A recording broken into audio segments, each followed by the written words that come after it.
Hey guys, welcome back to the channel. Sarah here. In my most recent video, we talked about putting the garden to bed, and we used maple leaves from the yard. And I touched a little bit about pine needles in that video and how I didn't want those in my garden. Now, don't get me wrong, I think that pine needles absolutely do have a place in the garden.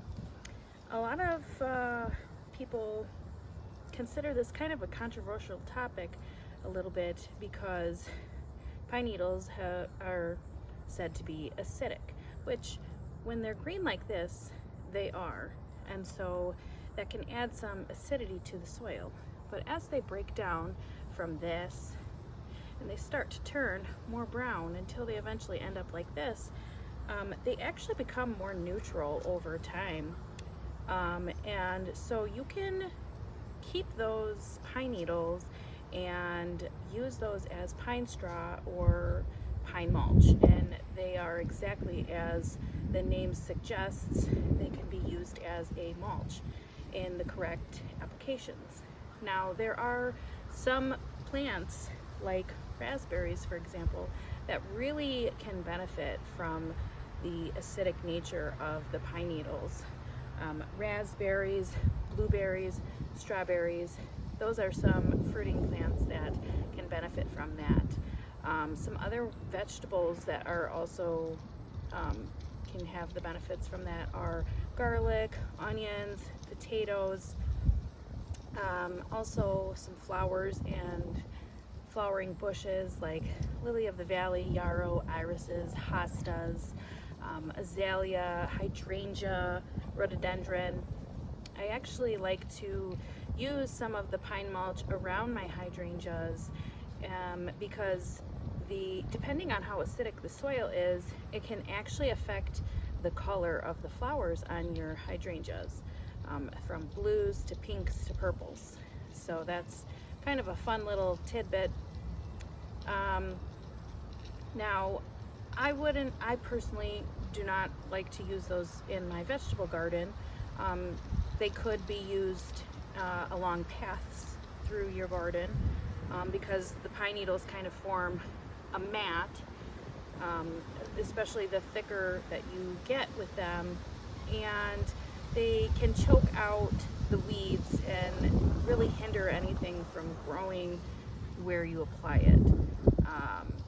If you were to just leave them in your yard and not rake them up, you would see that it starts to choke out the grass and everything that's trying to grow there, which could have its benefit depending on, if that's what you want. For example, we have a utility easement in our backyard. We live in the city, and our fence and our neighbor's fence, there's an area where we're not allowed to install the fence to the property line for the sake of being able to access those utilities. And weeds grow in there, and that's a great place to put the excess pine needles. It prevents anything from really growing in there, and that makes life a lot easier, especially when access to that area is limited. Now, you can see here that I put these around our raspberries, and our raspberries did exceptional this year, really producing the most that they ever have in years past.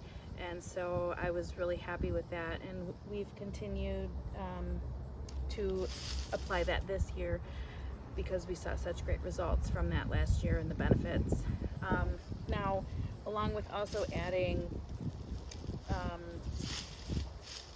to the soil in the acidic nature that they tend to like, they also work as helping to retain the moisture in the soil, which can be a wonderful thing, but you kind of have to weigh the cons and the benefits of that also, especially if you live in an area where you struggle with slugs.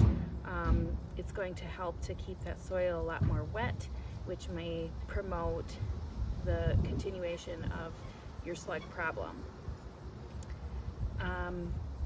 So I just wanted to touch on that. They absolutely do have a place in the garden. You just have to decide if it's the right application for you or not. But yeah, I hope this video was helpful to you in some way, and if you would like to see the video about putting the garden to bed with leaves, I will leave that in the description below, and you can go ahead and check that out. Thank you, and stay tuned for more videos. With Thanksgiving right around the corner, I've got a video coming up using some yummy vegetables from the fall harvest. Stay tuned. Thanks.